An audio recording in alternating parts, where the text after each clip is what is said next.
በደቡብ ትግራይ ዞን ዋጃ ከተማ ምንድን ነው የተፈጠረው? በፋኖና ራሳቸውን ቲዲኤፍ ብለው በሚጠሩ ኃይሎችስ ምንድን ነው የተከሰተው? ይሄም መረጃ በተመለከተ ዝርዝር ጉዳዮችን እነግራችኋለን። አብራችሁን ቆዩ። ሰብስክራይብ ማድረጋችሁን አትርሱ።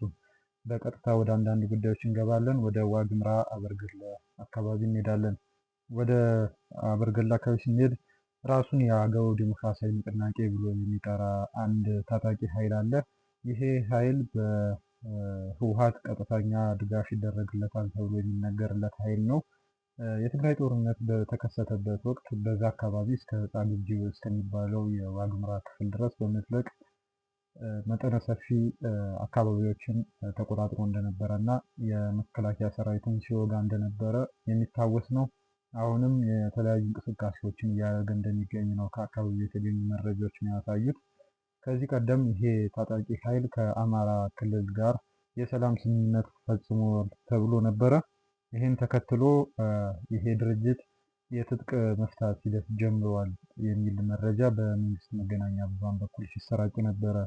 ሆኖም ግን በዚህ ጉዳይ ዙሪያ በድርጅት ውስጥ ወይም በንቅናቄ ውስጥ የተለያዩ ጎራዎች ተፈጥረው ነበር። በዋናነት ሁለት ጎራዎች ተፈጥረው ነበር።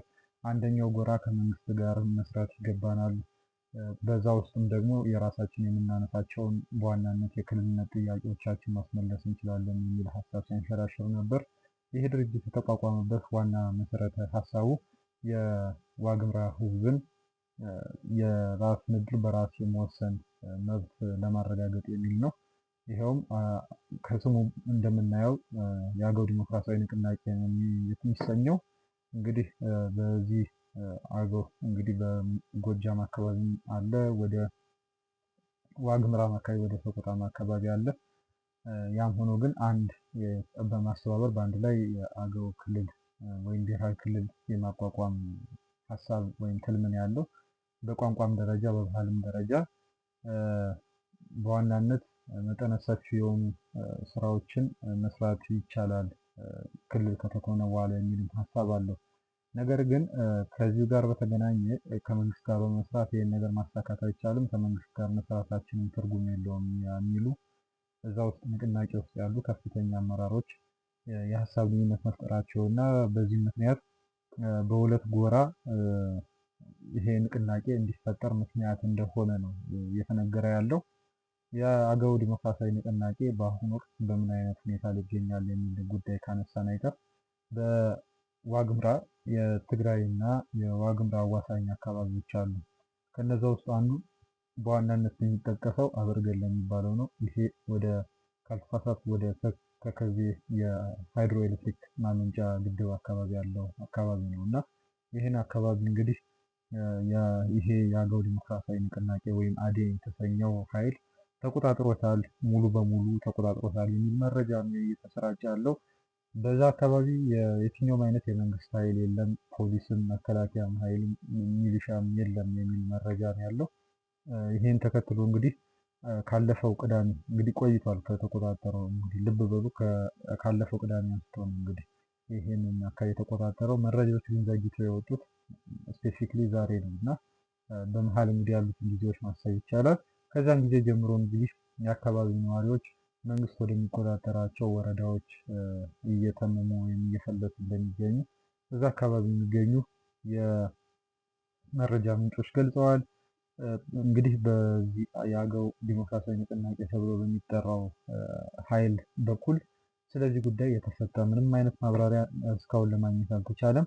ሆኖም ግን አካባቢው በትግራይ እና በዋግምራ መካከል አዋሳኝ ስለሆነ ከትግራይ ኃይሎች ወይም ራሳቸውን ቲዲኤፍ ብለው ከሚጠሩት ኃይሎች በኩል ድጋፍ እንደሚያገኝ እንግዲህ ሊገመት ነው።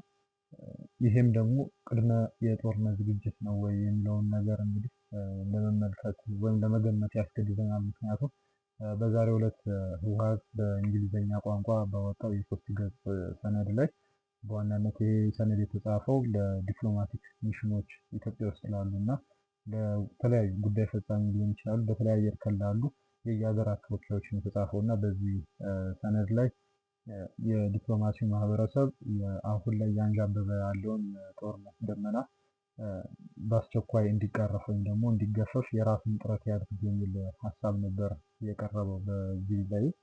ወደፊትም ደግሞ ጦርነት የመፈጠር እድሉም ምን ያህል ሰፊ እንደሆነ በትግራይ ክልል በኩል የሚጠቀሱት የራሳችን የተወሰዱ ግዛቶች አሉ ተብሎ የሚጠቀሱት አካባቢዎች ካልተመለሱ፣ ተፈናቃዮችም በዛ ግዛት ውስጥ ካልሰፈሩ እና ሌሎች መፍትሄ እርምጃዎች ካልተወሰዱ ጦርነት ሊፈጠር እንደሚችል የተለያዩ ግምቶችን የሚቀሰቅስ ሰነድ ነው በዛሬው ዕለት የተሰራጨው። ይሄ በክልሉ የይፋዊ የመንግስት መገናኛ ብዙሃን በኩል ነው የተሰራጨው። እናም ይሄ ጉዳይ ስንመለከተው ቅድመ ማስጠንቀቂያ ወይም ደግሞ ፕሪኤምፕቲቭ ኮል ይመስላል። ቲፒኤልኤፍ ጦርነት ሊከሰትብኝ ይችላል ብሎ አስቀድሞ መግለጹ በዋናነት በእኛ በኩል ምንም አይነት ተንኳሽ ሂደት አልሄድንም፣ በፌዴራል መንግስቱ ነው ብዙ ነገር የተቀሰቀሰብን የሚል ሀሳብ እንዲቀርብ የሚያስገድድ ሆኖ፣ ነገር ግን በጀርባ በኩል ደግሞ ካሮት ኤንድ ስቲክ እንደሚባለው ካሮቱ ይሄ ሆኖ ስቲኩ ደግሞ የተለያዩ ኃይሎችን የማደራጀት ከሰሞኑ እንደምናየው በተለያዩ አርሚዎች በኩል የተለያዩ ስልጠናዎች፣ ወታደራዊ ስልጠናዎች እንዲሰጡ የማድረግ ሁኔታ እንዲኖር እየተደረገ ያለው እና ድጋፍ እየተደረገ ነው አይደለም የሚለውን ትተነው በዋናነት የጦርነት ዝግጅቶች እንዳሉ ምልክት የሚሰጡ ሁኔታዎች ስላሉ በአዋሳኝ በዋግምራ በኩል የተለያዩ ጥቃቶችንም ለማድረግ የተለያዩ እንቅስቃሴዎች እየተደረጉ እንደሆኑ ከዚህ መመልከት እንችላለን። ከጊዜያት በኋላ እንግዲህ ድንገተኛ ጥቃቶች ቢከሰቱ እንግዲህ የሚገርሙ አይሆኑም ማለት ነው። ከሌሎችም ኃይሎች ጋር ጽምዶ ወደ የተባለውን እንቅስቃሴን ጨምሮ ጥምረት የመፍጠር ሁኔታዎች እየታዩ ይገኛሉ። እነዚህ አይነት እድገቶች ወይም ደግሞ እነዚህ አይነት ሁኔታዎች ወደፊት ምን አይነት እድል ይፈጣሉ የሚለውን አብረን የምናየው ሆኖ በአዴን ቅድም አዴን ብለን በጠቀስ ነው የአገው ዲሞክራሲያዊ ንቅናቄ እና በህወሓት መካከል ወይም በራሱ ቲዲኤፍ ብሎ በሚጠራው ወታደራዊ ኃይል መካከል የሚኖረው መስተጋብር ምን አይነት ምልክቶች ይሰጣሉ የሚለውን ስንገምት ከላይ የጠቀስናቸው ሁኔታዎች ይሰጡናል። ጦርነት እንደማይቀር እና ይሄን ጦርነት ደግሞ ለማድረግ ደግሞ የተለያዩ አይነት ጥምረት ተኮር የሆኑ እንቅስቃሴዎች እንደሚደረጉ የምንገምተው ስለሆነ የአዴን እንቅስቃሴ በአሁኑ ሰዓት ጻግብጂ ወደሚባለው አካባቢ ይንቀሳቀሳል። በሌላ በኩል ደግሞ አበርገለ በተባለው አካባቢ ይንቀሳቀሳል። አሁን የተቆጣጠረው አበርገለ የሚባለውን አካባቢ ነው እና ይህን አዋሳኝ አካባቢ መቆጣጠሩ ምን አይነት የኃይል አሰላለፍ ለውጥ ይፈጥራል የሚለውን አብረን የምናየው ይሆናል። እንግዲህ ወደ ቅድም በመግቢያችን ላይ እንደጠቀስነው ወደ ዋጃ አካባቢ እናመራለን። ዛሬው ዕለት በደቡባዊ ትግራይ ዞን ራያ ወረዳ ራያ አላማጣ ወረዳ ዋጃ ከተማ አካባቢ አንድ ጉዳይ ተፈጥሮ ነበር። ይኸው ምንድን ነው እንግዲህ ራሱን የትግራይ መከላከያ ኃይል ብሎ የሚጠራው ወይም ቲዲኤፍ ብሎ የሚጠራው ኃይል ከፋኖ ታጣቂዎች ጋር ተኩስ ልውውጥ መፍጠሩን ነው ይሄ መረጃ የሚገልጸው። በዛሬው ዕለት እንግዲህ የተፈጠረው ይሄ ተኩስ ልውውጥ ከጠዋቱ 1 ሰዓት ተኩል ጀምሮ እስከ ቅርብ ሰዓት ድረስ የቀጠለ ስለመሆኑ የዓይን እማኞች ይናገራሉ። ይሄ የተኩስ ልውውጥ የተፈጠረው እንግዲህ በአንድ መጠጥ ቤት ወይም ባር ውስጥ በቲዲኤፍ ታጣቂዎች እና በቲዲኤፍ ታጣቂዎች እና በፋኖ ታጣቂዎች መካከል አንዳንድ የተኩስ ልውውጦች በመፈጠራቸው ምክንያት ነው።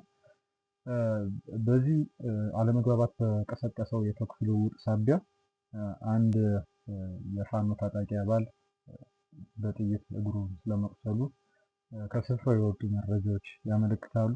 እስካሁን ድረስ ጉዳዩ እልባት አግኝቷል ወይ የሚለው ነገር ዝርዝር መረጃ አልተገኘም። የሆነ ሆኖ ግን በፋኖ እና በቲዲኤፍ አባላት መካከል የተኩስ ልውውጥ ስለመከሰቱ በዛሬው ዕለት የወጡ መረጃዎች አመልክተዋል። ወደ ጀነራል ሳሞራ ዩኑስ እናልፋለን። በፌስቡክ ላይ በሰፊው የተሰራጨ መልእክት ነው። በዋናነት ዜናው የተሰራጨው በኢትዮጵያ ብሮድካስቲንግ ኮርፖሬት ወይም በኢቲቪ ነው። እሳቸው እንግዲህ እንደተናገሩት ከሆነ በትግራይ የተከናወነው ፍጹም ህገወጥና እውቅና የሌለው ድርጊት ነው ሲሉ ከሰሞኑ በህወሓት አማካኝነት የተከናወኑን የካቢኔ አወቃቀር ሹምሽር ወቅሰዋል። የቀድሞ ኤታማዦር ሹም እንግዲህ እንደተናገሩት ከሆነ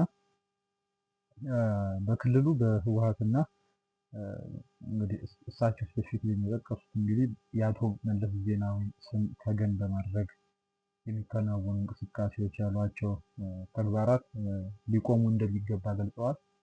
እንግዲህ የአቶ መለስ ሌጋሲን እናስቀጥላለን በማለት የተለያዩ አይነት እንቅስቃሴዎች ሲደረጉ እናያለን። እነሱም መቆም አለባቸው በህወሓት በኩል ነው ያሉት እንግዲህ ጀነራሉ። እንግዲህ ከኢቢሲ ጋር በነበራቸው ቆይታ ነው የተናገሩት። በትግራይ ክልል የተቋቋመውን ጊዜያዊ አስተዳደር አፍርሶ የራስ አስተዳደር አዋቀርኩ ቅድም የጠቀስነው 70% ህወሓት 30% ደግሞ ተቃዋሚ ፓርቲዎች የተሰባሰቡበት የተባለው ካቢኔ የጀነራል ሳሞራ ተቃውሞታል። ድርጅቱ ፍጹም ህገወጥና እውቅና የሌለው ነው ሲሉ አመልክተዋል። እንግዲህ ከዚህ በፊት እኛ በዚህ ዘገባችን ላይ እንደዘገብነው ከሆነ ህወሓት በአክሱም ከተማ በመሰባሰብ በማዕከላዊ ኮሚቴው አማካኝነት ውይይት ሲያደርግ እንደነበረ እና ጽሕፈት ቤቱንም ወደ አክሱም ከተማ በማምጣት በመቀሌ ከተማ ውስጥ የተለያዩ ስጋቶች ከተፈጠሩም ደግሞ እነሱን ለመቅረፍ ጥረት እንደሚያደርግ እንግዲህ በግምገማ ላይ አንስቶት ነበር። እንግዲህ እሳቸውም በአክሱም ከተማ ህወሓት ተሰብስቦ ያደረገውን ውሳኔ ህጋዊነት የጎደለው የመንግስት ምስረታ ሲሉ ነው የገለጹት። እንግዲህ መጀመሪያ በአቶ ጌታቸው ረዳ በመቀጠልም በሌተናል ጄኔራል ታደሰ ወረደ የሚመሩት ጊዜያዊ አስተዳደሮች ስራቸውን እንዳይሰሩና ህዝቡን ወደ ምርጫ እንዳይወስዱ እንቅፋት ሲፈጠርባቸው መቆየቱን እና በመጨረሻ ማህተምና የአሰራር መሳሪያዎችን ማለትም አስተዳደራዊ መዋቅሮችን የጸጥታ ኃይሎችን ሊሆን ይችላል እነሱን በመቀማት የማባረር ተግባር ፈጽመዋል ብለዋል። እንግዲህ እዚህ ዘገባ ላይ የክልሉ ፖለቲከኞች ዋና ዓላማ ስልጣን ብቻ መሆኑን እና ይህንን ስልጣን የሚፈልጉት ከተጠያቂነት ለማምለጥ እንደሆነ ጀነራሉ ገልጸዋል። የትኛው አይነት ተጠያቂነት የሚለው እንግዲህ በጦርነቱ ወቅት በተፈጸሙ ጥቃቶች ዙሪያ የደረሱ ሰብአዊ ቀውሶችን ወይም ደግሞ የሰብአዊ መብት ጥሰቶች ላይ ተጠያቂነት እንዳይመጣ በማለም እንደዚህ አይነት አካሄዶች የሚሄዱት ነው ያሉት ጄኔራሉ። የፌዴራል መንግስት ጉዳዩን በትዕግስትና በሰላማዊ መንገድ እየያዘበት ያለውን መንገድ እንግዲህ አካሄድ አድንቀዋል። እንግዲህ የፌዴራል መንግስቱን በጉልህ ሁኔታ ነው ያደነቁት እና እዚህ ጋር ያነሱት ሌላው ነጥብ ደግሞ የፕሪቶሪያ የሰላም ስምምነት በተፈረመበት ወቅት የትግራይ ህዝብ ከፍተኛ ደስታውን የገለጸ ቢሆንም በክልሉ ያሉት ፖለቲከኞች ግን ወደ ስልጣን ሽሚያ ማምራታቸውን እንግዲህ ጀነራል ጠቁመዋል። ይሄ በሰፊው ያየነው ሁኔታ ነው። ሊካድ የሚችል አይደለም። ምክንያቱም ከዛ ወዲህ የተፈጠረው ሁኔታ እጅግ በጣም ሽኩቻ የሰፈነበት ሂደት ነው። በህወሓት በኩል እና በጊዜያዊ አስተዳደር ያኛው ጊዜያዊ አስተዳደር ሲዋቀር በአቶ ጌታቸው ረዳ የሚመራው ከተቃዋሚ ፓርቲዎች ከተቀናቃኝ ቡድኖች በኩል ብቻ ሳይሆን ጂኤስቲኤስ ከተባለው የምሁራንና የባለሙያዎች ስብስብ የተወሰኑ ተወካዮች ተቀላቅለው ነበር። በዚህም ስብስብ አማካኝነት ተወክለው ስልጣን ከያዙት ወገኖች መካከል በቅርቡ በምትካቸው አቶ ዶሪ አስገዶም የተሾሙባቸው የክልሉ ባህልና ቱሪዝም ቢሮ ኃላፊ የነበሩት ዶክተር አጽብሃ ገብረ እግዚአብሔር አንዱ ናቸው። ሌሎቹም አሉ እና ከዛም በኋላም እንግዲህ አሁን ሌተናል ጄኔራል ታደሰ ወረደ የነበረውን ካስቀጠሉ በኋላ አሁን ፈርሶ የተዋቀረው እንግዲህ ካቢኔ 30% ተቃዋሚ ፓርቲዎች 70% ደግሞ የህወሓት ተወካዮች የሚሳተፉበት እንደሆነ ነበር ሲነገር የነበረው። እኛ በትላንትናው ዕለት ዘግበነው እንደነበረው ከሆነ በምክር ቤት ውስጥ ከተነሱ አጀንዳዎች ትላንትና ስብሰባ ተደርጎ ነበር። አንደኛው አጀንዳ ከወታደራዊ ኃይሉ ወደ አመራርነት የሚቀላቀሉ ወገኖች መኖር አለባቸው የሚለው ሀሳብ ነው። ይህም ሀሳብ ብዙ አጨቃጭቋል። በሂደር የቆየ ሀሳብ ነው፣ አልተወሰነበትም። እንግዲህ ይሄ አይነት አወቃቀር ሲመጣ ምን አይነት ሁኔታ እንደሚፈጠር ነው እንግዲህ የምናየው። ወደ ወታደራዊ አፈሳውን ጉዳይም ደግሞ ሂደዋል። ድርጅቱ እንግዲህ ከሻዕቢያ የድሮ የትግል ስትራቴጂ የተቀዳ ነው ብለዋል። ሻዕቢያ ኢትዮጵያን ለማተራመስ ስትራቴጂውን እንዳልቀየረም አመልክተዋል። እንግዲህ እዚህ ጋር በሰፊው ያነሱት ነጥብ ምንድን ነው? ከፌዴራል መንግስት በጀት እየወሰዱ መንግስትን ጠላት ብሎ መፈረጅ ስህተት ነው ብለዋል። አንደኛ። ሁለተኛ፣ የክልሉ አመራሮች ከምርጫ በኋላ መንግስት ይወጋናል የሚል ፕሮፓጋንዳ ለወጣቶች አፈሳ እየተጠቀሙበት ይገኛሉ የሚል ነው። ይሄ ሁለተኛ ነው። በአንጻሩ ደግሞ መንግስት ጉዳዩን በጦርነት ለመፍታት ፍላጎት እንደሌለው ገልጿል። ሶስተኛ ነው። ይሄ የመጨረሻው ሴናሪዮ እንግዲህ ከዚህ በፊት በዓለም አቀፉ የግጭት ተንታኝ ቡድን ወይም ደግሞ ኢንተርናሽናል ክራይሲስ ግሩፕ ከተጠቀሱ ሴናሪዎች መካከል አንደኛው ነው። ምክንያቱም የፌዴራል መንግስት ጦርነት ወደ ጦርነት የመግባት ሁኔታ አይኖርም።